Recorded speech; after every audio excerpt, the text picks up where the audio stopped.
मित्रों, जैसा 25 मई चुनाव का दिन था, चुनाव समाप्ति के बाद सब लोग अपने अपने क्षेत्र में एक आंकलन करते हुए और कल हम लोगों ने 27 तारीख को अपनी एक रिव्यू मीटिंग की और उस रिव्यू मीटिंग के आधार पर मैं आप लोगों के सामने जो विषय रख रहा हूं वो ये है कि हरियाणा की 10 की 10 लोकसभा सीटें और करनाल की विधानसभा सीट 11 के 11 कमल खिलाकर हम 4 जून को मोदी जी की झोली में डालेंगे। ये अलग बात है कि मार्जिन वेरी करता है, अलग अलग जो कॉर्नर से रिपोर्ट आई है उसमें कहीं ज़्यादा मार्जिन है, कहीं कम मार्जिन है, और न केवल पार्टी के लोगों की ओर से बल्कि इंडिपेंडेंट राय रखने वाले लोगों से भी हमने जो जानकारियां ली हैं उसमें 100% रिजल्ट ये भारतीय जनता पार्टी के फेवर में आ रहा है।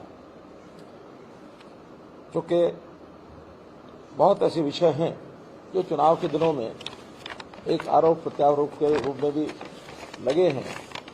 मैंने तो हमेशा यही कहा है कि कांग्रेस एक प्रकार से हार का जो एक मुख्य कारण उनका, उसके कारण से बौखलाई बातें उन्होंने की हैं।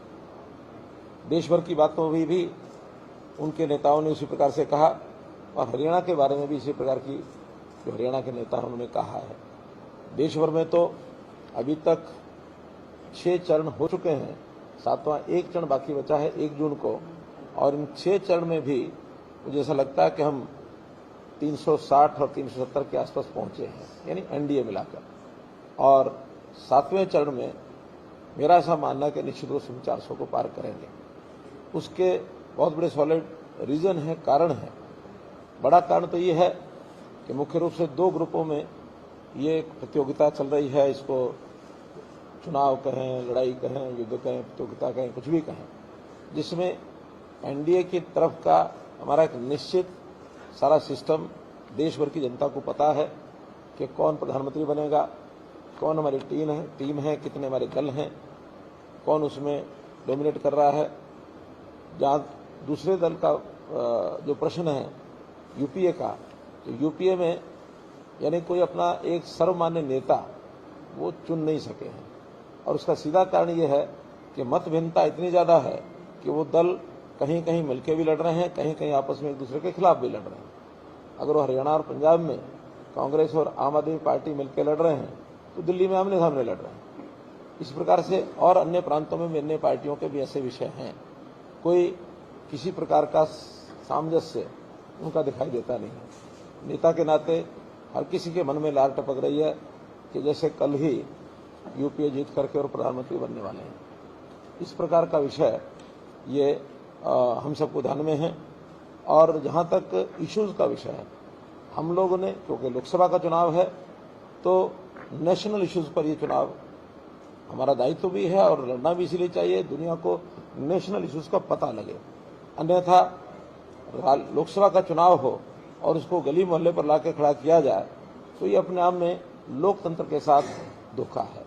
हाँ, जब कभी चुनाव विधानसभा के होंगे, जब कभी चुनाव लोकल बॉडीज के होंगे तो उन विषयों को वहां रखना ही चाहिए।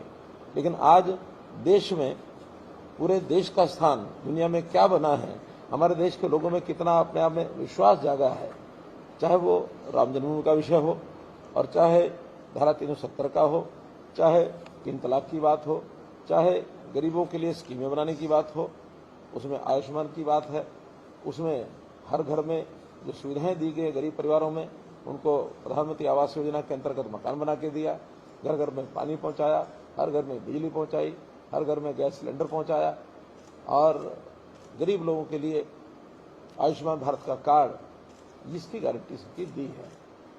और इसी प्रकार से किसानों के लिए, किसानों की भी जैसा एमएसपी है, जैसा किसान सम्मान निधि है।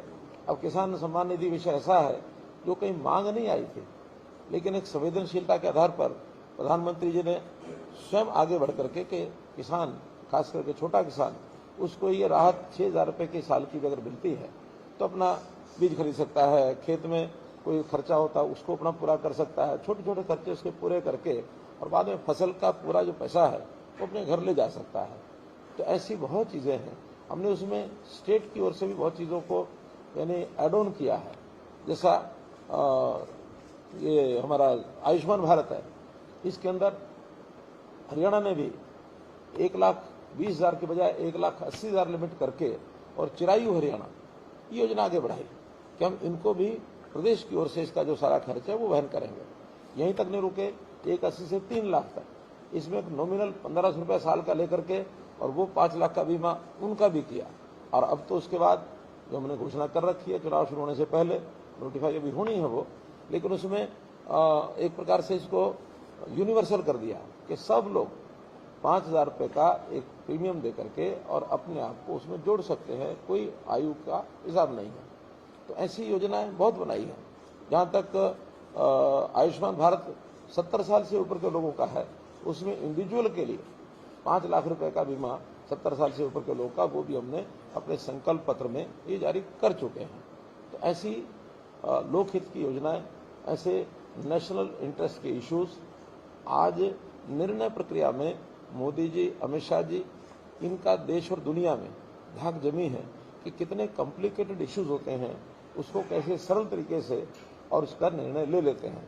अब कांग्रेस के लोग हमेशा डराते रहे क्या कि अगर आपने राम जन्मभूमि के विषय को हाथ लगाया, अगर आपने 370 को हाथ लगाया तो गृह युद्ध हो जाएगा, देश में खून की नदियां बह जाएंगी। लेकिन मैं पूछना चाहता हूं, क्या किसी के शरीर पर कोई खरोंच आई? कितना स्मूथली ये सारे काम हुए। राम जन्मभूमि का कोर्ट ने निर्णय दिया और 370 का जो अमेंडमेंट है वो सरकार लेके आई और किसी ने, बल्कि जम्मू कश्मीर के लोग उसमें आज प्रसन्न हैं। जम्मू कश्मीर के लोगों को लगता है कि हम देश की मुख्य धारा में आ गए। जो वहाँ के लोकल लीडर्स जो अन्याय करते थे, उस अन्याय से वो बच गए हैं।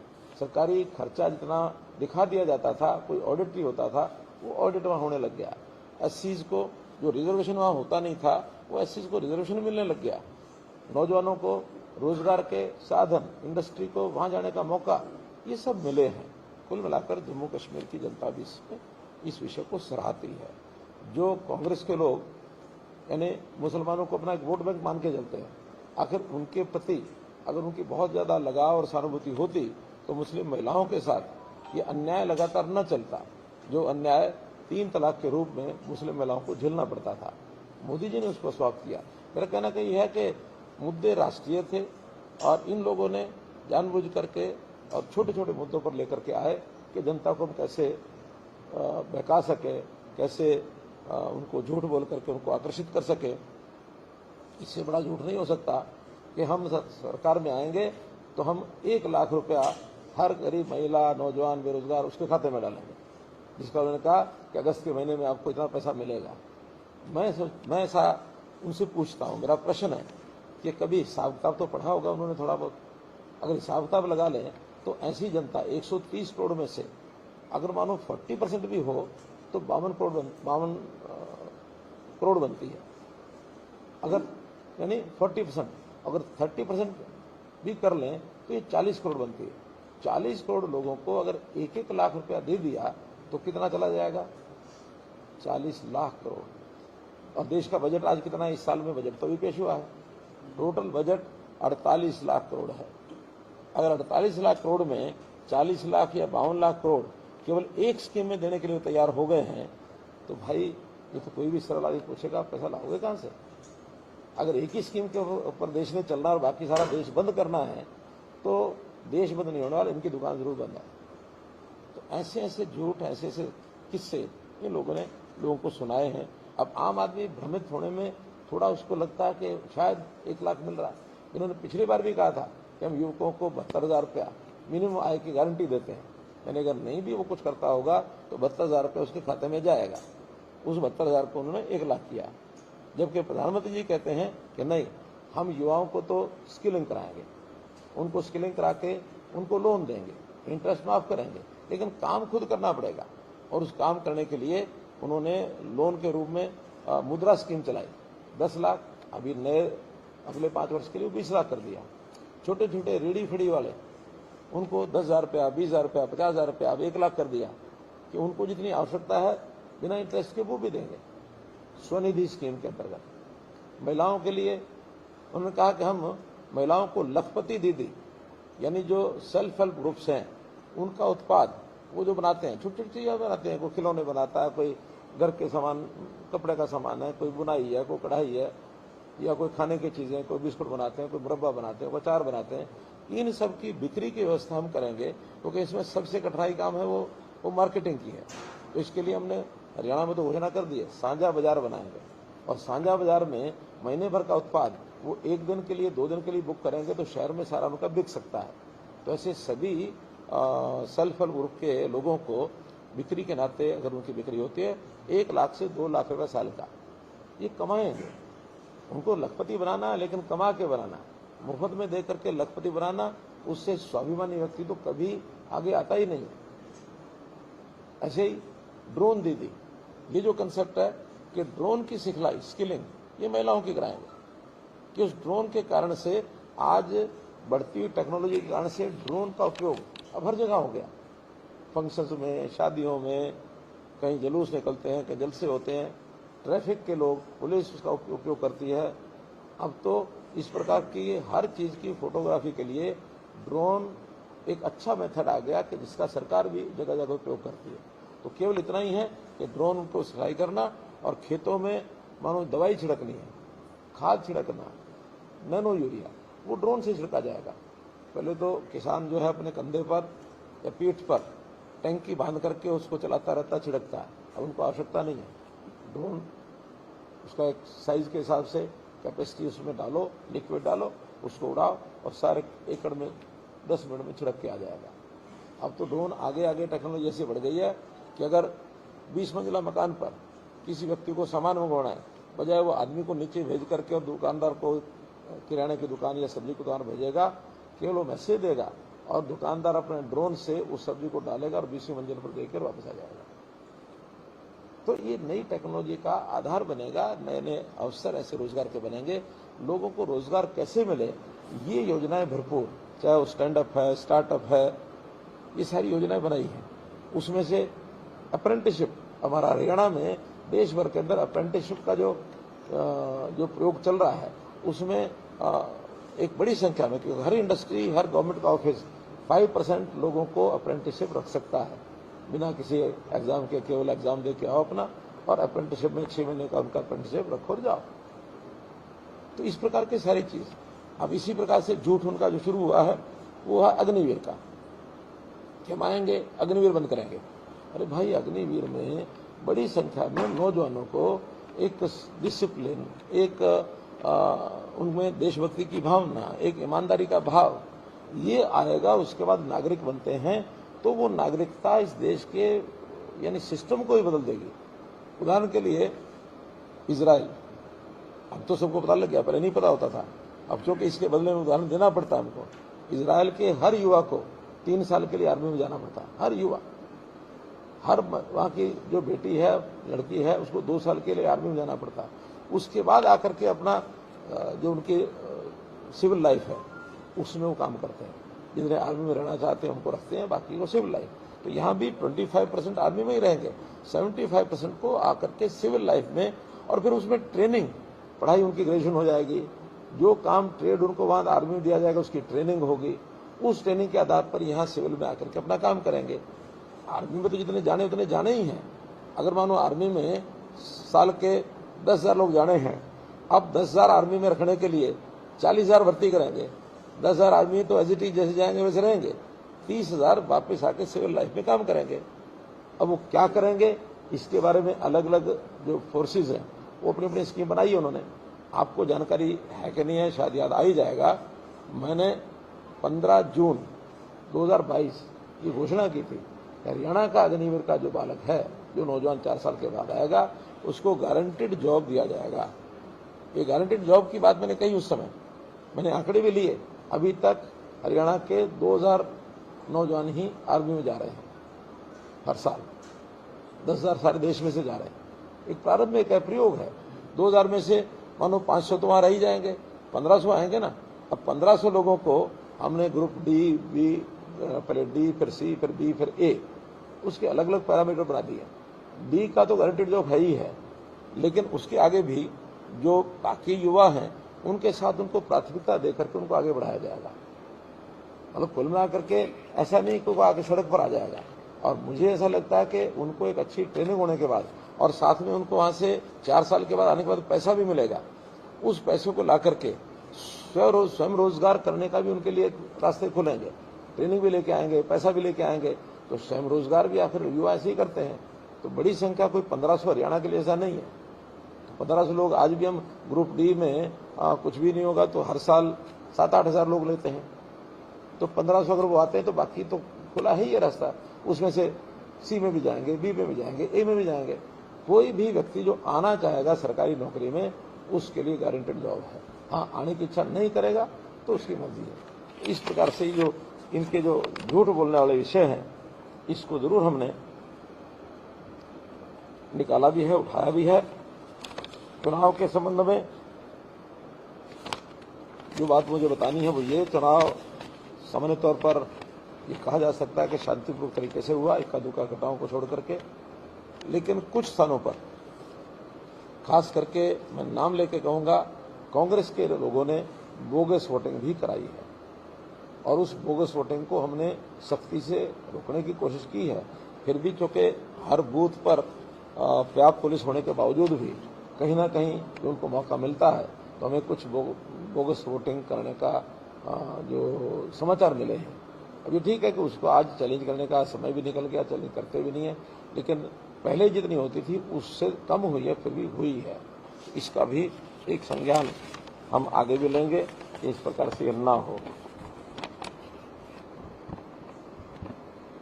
एक बात हुड्डा साहब ने खास करके मेरे खिलाफ कही, अभी कल ही कही, क्या कि ये तो बौखलाहट है जिसमें से ये उल्टे सीधे बयान दे रहे हैं। और मैं उस बयान पर आज भी कायम हूं। मैंने स्टेज से बयान दिया कि कुछ कर्मचारी, क्योंकि कर्मचारी बहुत बड़ी संख्या में 3-3.5 लाख, अब मैं सबके बारे में नहीं कहा, लेकिन ऐसे कर्मचारी जो पॉलिटिकली एफिलिएशन दिखाते हैं अपने, ऐसे लोगों की पहचान भी हो रही है। बल्कि उसमें से कुछ लोगों को हमने सस्पेंड भी कर दिया है, नोटिस दिया है। उस नोटिस के बाद उनका जो भी उनके खिलाफ कार्रवाई करनी होगी करेंगे। लेकिन चूंकि सारा कुछ एम्प्लॉइज हर बूथ के ऊपर उनका एक सिस्टम होता है, वहां कांग्रेस के लोगों के लिए बहुत कुछ किया जा सकता है, एम्प्लॉय गड़बड़ करने पर आ जाए। मैंने उनको वार्न किया था कि अब जो कुछ आप कर रहे हैं आपको नजर रखी जाएगी और जिस किसी का भी कोई हमको ऐसा प्रमाणित मिलेगा तो 4 जून तक आपका, 4 जून के बाद हमारा विषय। और मैंने हमारी जो सरकार, हमारे मुख्यमंत्री बाकी सबको कह दिया कि इनकी लिस्टें बनवाओ, लिस्टें बनवा करके और 4 जून के बाद इनके खिलाफ निश्चित कार्रवाई करेंगे। क्योंकि आखिर लोकतंत्र का मजाक है ये। यानी कैसे, जैसे कहावत कही जाती है, क्या खेत ही बाढ़ को खाने लग जाएगी, तो बाढ़ ही खेत को खाने लग जाएगी तो खेत को बचाएगा कौन? आखिरी कर्मचारियों का दायित्व है कि एक निष्पक्ष चुनाव लोकतांत्रिक तरीके से कराएं। ये जिम्मेदारी कर्मचारियों की है। अभी तो 4 मुझे ध्यान में है, लेकिन और रिपोर्ट सब आ रही है। और उन 4 में ग्रॉस इंडिसिप्लिन किया। नहीं, वो इसके कारण से नहीं हुआ। वो तो और क्या है कि एक नियम होता है आचार संहिता का कि कोई भी पॉलिटिकल पार्टी ऐसा कोई काम घोषणा नहीं कर सकती जिससे वोटर के ऊपर प्रभाव पड़े, उसको आकर्षित करने के लिए। और सरकारी कर्मचारी भी ऐसा कोई काम नहीं कर सकता जिसके कारण से वोटर के ऊपर उसको परेशान करने के लिए, और वो सरकार से, क्योंकि सरकारी कर्मचारी है तो सरकार से ही दूर होगा, दुखी होगा, तो जिसके कारण से वो वोटर खिन्न हो जाए। अभी एक ऐसा सर्कुलर निकाल दिया जिसके कारण से 2 महीने ओल्ड एज पेंशन लगभग 25,000 लोगों की रुक गई, जबकि ऐसा निकाल नहीं सकते नोटिस।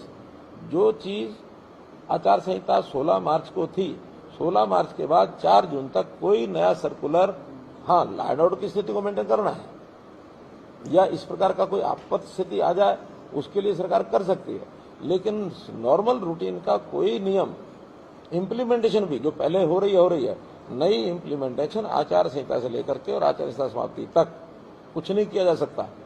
ऐसे 4 लोग जिन्होंने 25,000 लोगों की पेंशन रुकवा दी, हालांकि वो चालू हो गई है, लेकिन उनको परेशान करने का काम 4 लोगों ने किया, नीचे नीचे नोटिस निकाल दिए।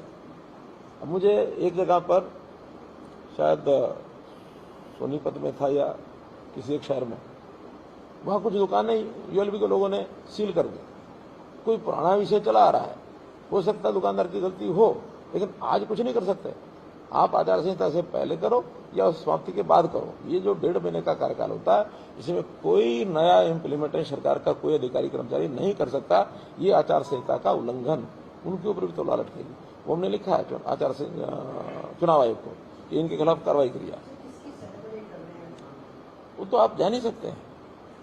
राजनीतिक एफिलिएशन, कम से कम भारतीय जनता पार्टी ने तो इसमें से अपना पल्ला झाड़ा कि कोई आदमी, कोई सरकारी कर्मचारी पॉलिटिकल एफिलिएशन, हाँ उसका वोट देने का अधिकार है, जिसको देना दे, लेकिन किसी पार्टी के लिए काम करना भारतीय जनता पार्टी नहीं करवाती है।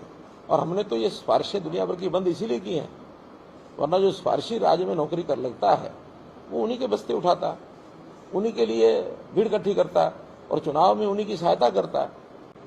अच्छा सर, जो बोगस वोटिंग की बात की है, कौन सी लोकसभा में या फिर कौन सी विधानसभा में होनी चाहिए, बता दीजिए। मोटे रूप से ये रोहतक, सिरसा, इनमें से ये विषय आ रहे हैं। चलो फिर एक बार एक दो विषय और हैं। तो मैं इस बात में मैं हुड्डा जी को चैलेंज करता हूं कि जो कुछ उन्होंने कहा है उस तकलीफ के कारण से कहा है कि मेरे कहने के बाद उनको तकलीफ हुई तो क्यों हुई। उनको तकलीफ इसलिए हुई कि उन्होंने इसमें कराया है, और कराया है तो जिनसे कराया है उनके नाम सामने आएंगे और कुछ ना कुछ लोगों को हम बाहर करेंगे। और बाहर करेंगे तो ये कर्मचारी भी समझ जाएगा कि क्यों किया गया। ऐसा कर्मचारियों का उपयोग पॉलिटिकल एंड्स को अपने संवारने के लिए किसी पार्टी को नहीं करना चाहिए।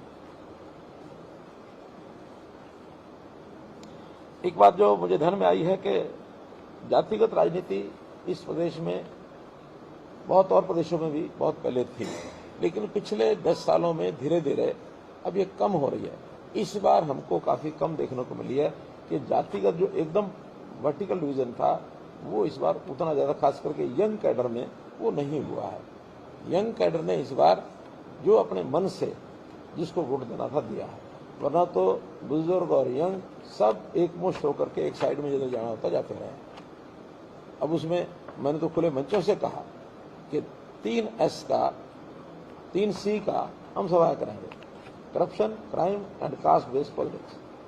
तो कास्ट बेस्ड पॉलिटिक्स हमने 2014 में ही हरियाणा 1 हरियाणवी 1 ये कह के शुरू की थी। करप्शन और क्राइम के खिलाफ तो हम पहले से काम कर ही रहे हैं, उसका असर इस बार हमको देखने को मिला।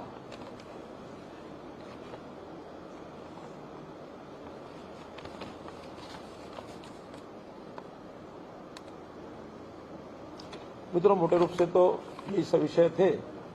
कुछ किसानों के बारे में, जो किसानों का मुखौटा उड़ करके कुछ जगह पर हमको मिले, उसका भी मैं पहले कह चुका हूं, फिर दोहरा देता हूं कि किसान विरोध नहीं है।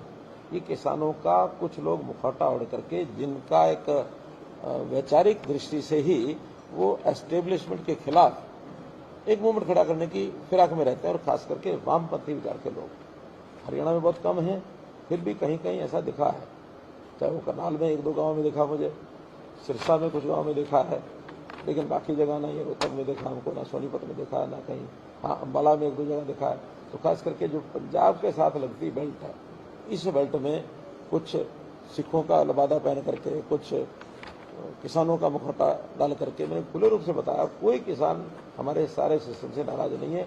किसान आज जितना हमारी पॉलिसी से सहमत है, कांग्रेसी पॉलिसी कभी हुआ ही नहीं है। बिजली पानी की बात कहीं कहीं, क्योंकि गर्मी इतनी थी, आज भी है, तो ये जो 7 दिन का या 10 दिन का, क्या इसको नाम दे रहे हो, मोहतपा, तो ये संयोग से 25 मई को ही शुरू हुआ। तो ये मई का आखिरी सप्ताह पानी के लिए, बिजली के लिए ये संकट रहता है। बहुत हमने डिपार्टमेंट के साथ, थोड़ा इतनी तो सुविधा लोगों को मिले, हम कह ही सकते हैं। उन्होंने कहा कि इस सुविधा का ध्यान रखना चाहिए, अपनी ओर से सब कोशिश की है। फिर भी ये गर्मी केवल हमारे यहाँ हरियाणा में ऐसा नहीं है, देशव्यापी इस समय गर्मी का इस समय चल रहा है। कल तो 49.5 डिग्री मैंने सुना है, हाँ, तो 49.5-50 डिग्री कहीं टेम्परेचर मैंने अभी अपनी लाइफ में नहीं सुना। 47-48 तक सुनते थे। अफ्रीकन देशों में तो 51-52 में भी जाता है। इसलिए इस विषय पर भी कुछ लोगों ने राजनीति करनी शुरू की। दिल्ली के लोगों ने कहा हमारा पानी बंद कर दिया। पहली बात तो यह है कि कोई पानी बंद नहीं हुआ, जितना शेयर उनका है, शेयर में भी जो सुप्रीम कोर्ट ने अतिरिक्त आदेश दिया हुआ है, 719 कुछ क्यूसेक उनका शेयर है, और 1050 क्यूसेक हम उनको दे रहे हैं। सुप्रीम कोर्ट की कंडीशन है कि 2 रिजर्वायर, हैदरपुर और वजीराबाद दोनों रिजर्वायर भर के रखने हैं। अब दिल्ली सरकार क्या करती है, उसको भरने के लिए जो पानी जाता है उसको पहले से ही नई और नरेला के आसपास काट करके और दूसरी साइडों में निकालते हैं ताकि वो भर ना सके। तो ये हमने उनको बता दिया कि हमारा टोटल दोनों को भरने के लिए इतने क्यूसेक पानी है, उसको हम लगातार देते हैं, आज भी देते हैं। और उससे ज़्यादा अगर पानी मानो बरसात के दिनों में होता है तो उनकी डिमांड पर हम देते भी हैं। अगर बरसात में तो बजाय वो लेते भी नहीं है, हाँ, बरसात के दिनों में लेते भी नहीं है। हम तो चाहते हैं ले जाएं, तो वो पानी जितना फिर होता है जमुना में जाता ही है। लेकिन ये पानी की राजनीति दिल्ली की ओर से शोभा नहीं देती, तो इस नाते से इसको भी मैं कंडम करता हूँ। एक विषय सरपंचों का भी आया मेरे सामने। सरपंचों की कार्यप्रणाली में, ग्राम पंचायत की कार्यप्रणाली में हमने कुछ परिवर्तन किए हैं और परिवर्तन करने के बाद बहुत सरपंचों ने उसका समर्थन भी किया, कुछ सरपंचों ने विरोध भी किया। लेकिन विरोध था ई टेंडरिंग का या कैश लिमिट का।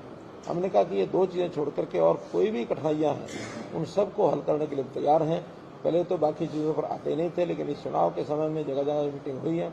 उनका ठीक है, दो विषयों को छोड़ करके बाकी सब कठिनाइयां हमने ले ली हैं उनकी, और उनको बहुत जल्दी आचार संहिता के समाप्त होते ही जो टेक्निकल चीजें हैं, कहीं छोटी मोटी टेंडरिंग की सिस्टम में या कोई रेट्स में, पेमेंट में, ईवी भरने में, एमबी भरने में, तो ये टेक्निकल जो चीजें हैं उसको सबको ठीक कर दिया जाएगा।